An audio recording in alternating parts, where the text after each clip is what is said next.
Toxic cinema ಬಗ್ಗೆ ಕೋರ್ಟ್ನಿಂದ ಆದೇಶ ಬಂದಿದೆ. ಈ ಒಂದು ಸಿನಿಮಾ ಇವತ್ತು ರಿಲೀಸ್ ಮಾಡಿದ್ದಾರೆ, ಆಗಸ್ಟ್ 26ನೇ ತಾರೀಕು. ಈಗಾಗಲೇ ಸಾಕಷ್ಟು ಜನ ಈ ಒಂದು ಸಿನಿಮಾ ನೋಡಿರ್ಬಹುದು ಅಥವಾ ನೋಡಿದಲ್ಲಿರುವಂತ ಜನ ಇರಬಹುದು. ವಿಡಿಯೋ ಕೊನೆಸ್ತನ ಕಾರಣ ನಿಮ್ಗೆ ಗೊತ್ತಾಗತ್ತೆ ಏನ್ ಆದೇಶ ಬಂದಿದೆ, ಏನ್ ಅಪ್ಡೇಟ್ ಬಂದಿದೆ.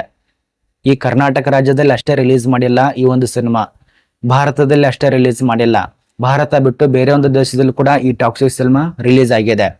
ನೋಡಿ, ಈ ಒಂದು ಆದೇಶ ಬಂದಿರುವಂತ ಉದ್ದೇಶನು ಏನ್ ತಿಳಿಸ್ಕೊಟ್ಟಿದ್ದಾರೆ ವಿಡಿಯೋ ಎಂಡ್ವರೆಗೂ ನಿಮ್ಗೆ ಗೊತ್ತಾಗತ್ತೆ. ನಿಮ್ಗೆ ಫೈಂಟಿಗೆ ಬಂದ್ಬಿಡ್ತಾನೆ. ಸುಮಾರು 3 ರಿಂದ 4 ವರ್ಷ ಆಯ್ತು ಈ ಒಂದು ಸಿನಿಮಾಗೋಸ್ಕರ ಕಾಯ್ತಾ ಇದ್ದಾರೆ. ಅಭಿಮಾನಿಗಳು ಸಾಕಷ್ಟು ಜನ ವೇಟ್ ಮಾಡ್ತಾ ಇದ್ದಾರೆ. ಡೇಟ್ ಅನೌನ್ಸ್ ಮಾಡ್ತಾ ಇದ್ರು, ಬಟ್ ಮತ್ತೆ ಮುಂದಕ್ಕೆ ಹಾಕ್ತಾ ಇದ್ರು. ಈಗ ಫೈನಲ್ ಆಗಿ ಇವತ್ತು ಆಗಸ್ಟ್ 26ನೇ ತಾರೀಕು ರಿಲೀಸ್ ಆಗಿದೆ. ಈಗ ಮುಖ್ಯ ಪಾಯಿಂಟಿಗೆ ಬಂದ್ಬಿಡ್ತಾನೆ. ನೋಡಿ, ಕೋರ್ಟ್ನಿಂದ ಏನ್ ಆದೇಶ ಬಂದಿದೆ. ಈಗಾಗಲೇ ನೀವು ಇದ್ರ ಬಗ್ಗೆ ಸೋಷಿಯಲ್ ಮೀಡಿಯಾದಲ್ಲಿ ಕೂಡ ಹರಿದಾಡ್ತಾ ಇದೆ, ನೀವೇ ನೋಡಿದಾರ. ಈಗ ಕೆಲವು ಜನ ಈ ಒಂದು ಹೀರೋಗಳಿಗೆ ಆಗಲ್ದಿರುವಂತ ವ್ಯಕ್ತಿಗಳು ಅವ್ರ ಹೆಸರನ್ನ ಖರಾಬ್ ಮಾಡೋ ಸಲುವಾಗಿ ಅಥವಾ ಸಿನಿಮಾನ ಮುಂದಕ್ಕೆ ಹೋಗಬಾರ್ದಂತ ಹೇಳಿ ಕೆಲವು ಜನ ಕೆಟ್ಟದಾಗಿ ರಿವ್ಯೂ ಮಾಡ್ತಿರ್ತಾರೆ. ಅಂದ್ರೆ ಸಿನಿಮಾ ಒಳ್ಳೇದಿರತ್ತೆ, ಜನ ಕೂಡ ಒಳ್ಳೇದನ್ನ ಹೇಳ್ತಿರ್ತಾರೆ, ಜನರಿಗೆ ಇಷ್ಟ ಆಗಿರತ್ತೆ, ಆದ್ರೆ ಅವರು ಕೂಡ ಒಳ್ಳೇದ್ ಅನ್ಸಿರತ್ತೆ. ಬಟ್ ಅವ್ರ ಹೆಸರನ್ನ ಹಾಳು ಮಾಡೋ ಸಲುವಾಗಿ ಕೆಟ್ಟದಾಗಿ ರಿವ್ಯೂ ಮಾಡೋದು.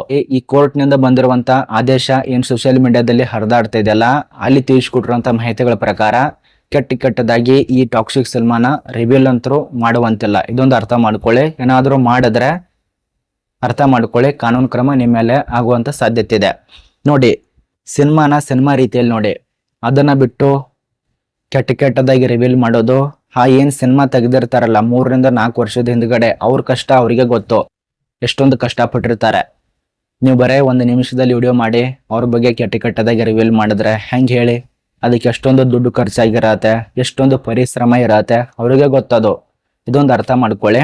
ಇದು ಭಾರತದಲ್ಲಿ ಅಷ್ಟೇ ಅಲ್ಲ, ಕರ್ನಾಟಕದಲ್ಲಿ ಅಷ್ಟೇ ಅಲ್ಲ, ಬೇರೆ ಒಂದು ರಾಜ್ಯದಲ್ಲಿ ಅಷ್ಟೇ ಅಲ್ಲ, ಭಾರತ ಬಿಟ್ಟು ಬೇರೆ ಒಂದು ದೇಶದಲ್ಲಿ ಕೂಡ ಈ ಸಿನಿಮಾ ರಿಲೀಸ್ ಆಗಿದೆ.